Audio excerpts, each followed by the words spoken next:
Assalamu alaikum everyone and welcome back to the lecture number 3 of the stylistic series in which we started discussing the syllabus of the 7th semester subject stylistics that is approved by AGC.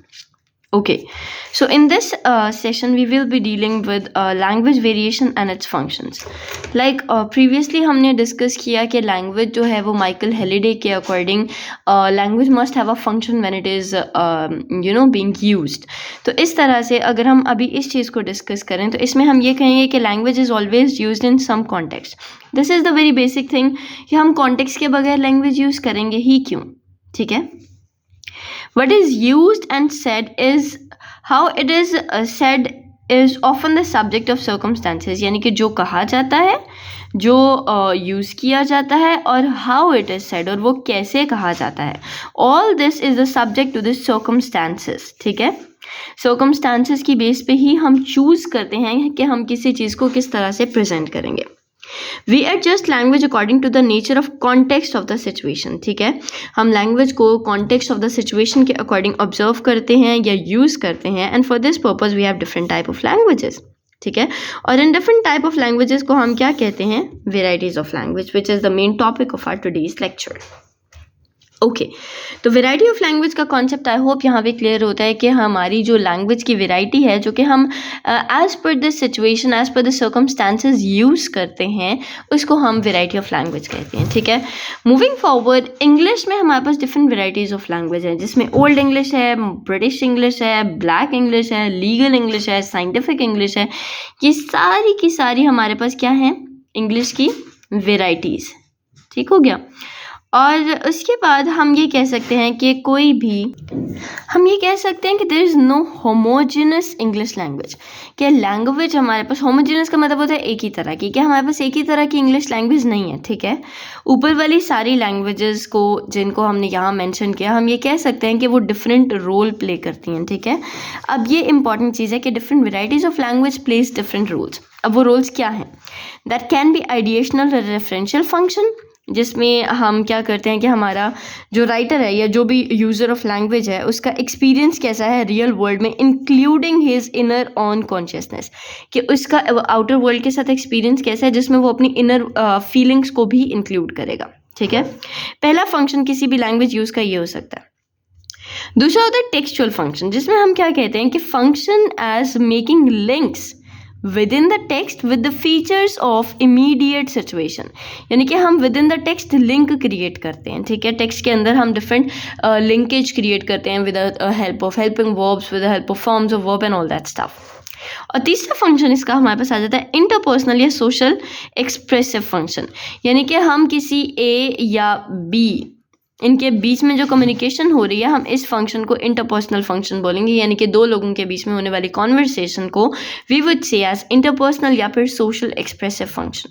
ठीक है, तो हम ये कह सकते हैं कि language के जो रोल्स हैं that are divided into 3 parts: ideational and referential, textual and interpersonal and social expressive function. Okay, moving forward हम स्टाइलिस्टिक्स की कुछ टेक्निक्स पे आ जाते हैं जिनमें से सबसे पहली टेक्निक हमारे पास है फॉरग्राउंडिंग. ओके, फॉरग्राउंडिंग अब क्या है? Foregrounding basically means to highlight something, actually to make something stand out from others.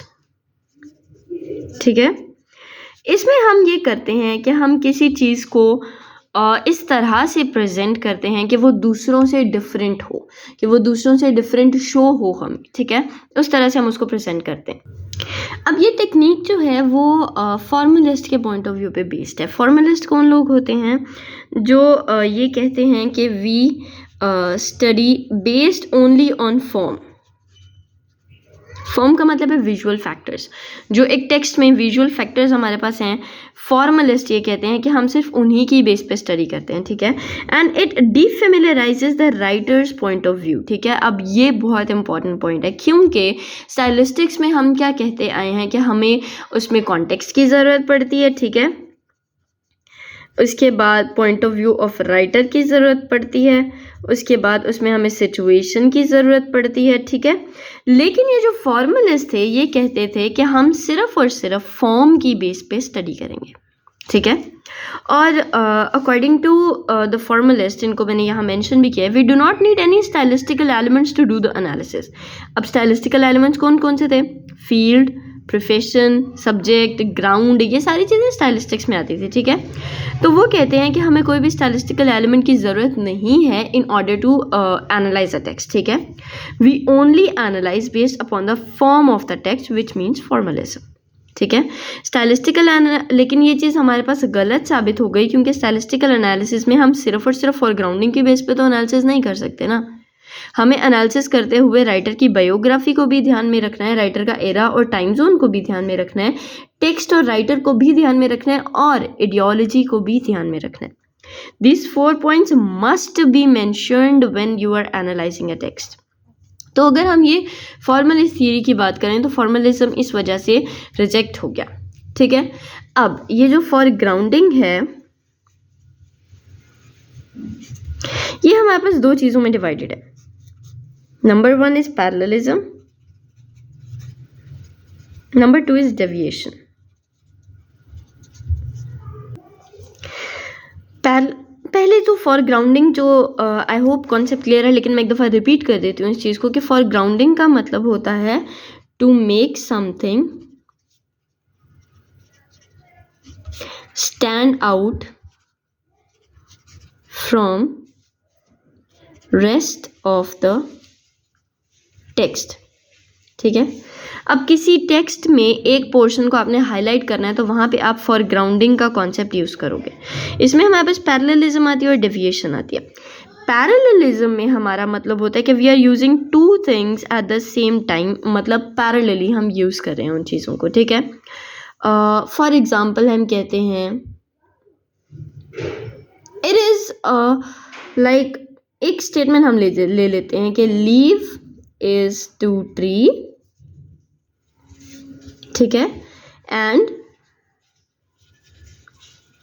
Petal is to flower. Okay, अब ये इज टू वाला जो फ्रेज है ये हमने पैरेलली यूज किया, ठीक है। हमने दोनों सेंटेंसेस में, यानी कि दोनों फ्रेजेस में हमने ये इज टू वाले फ्रेज को यूज किया। इसको हम कहते हैं कि पैरेललिज्म, जब हम दो चीज़ों को सेम टाइम पे यूज़ कर रहे होते हैं। इसमें हम इसको मेटाफर्स से भी कंपेयर कर सकते हैं, सिमिलीज से, बेसिकली सिमिली से कंपेयर कर सकते हैं। कैसे कि एज ब्यूटिफुल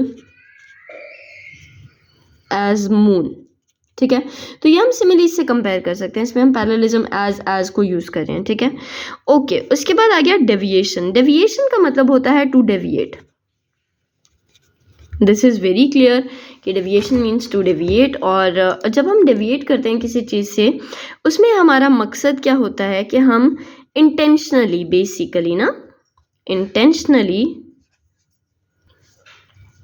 किसी रूल को ब्रेक करते हैं ताकि हम उस चीज़ को हाईलाइट कर सकें, ठीक है। अब इसको हम कहते हैं डेविएशन। जैसे फॉर एग्जांपल अगर हम एक एग्जांपल लेते हैं ई क्यूमिंग्स की, ठीक है।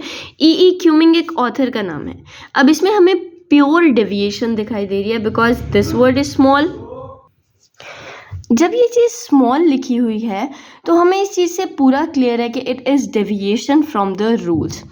अब ये एक और इम्पॉर्टेंट चीज़ है कि डेविएशन इंटेंशनली होती है। अगर आप मिस्टेकनली कोई रूल ब्रेक करते हो दैट इज़ नॉट डेविएशन, लेकिन अगर आप इंटेंशनली कोई रूल ब्रेक करते हो दैट इज़ डेविएशन। और ई क्यूमिंग्स जो है, this word represents deviation because ये एक अनयूजुअल पंक्चुएशन हमें दिखाई दे रही है।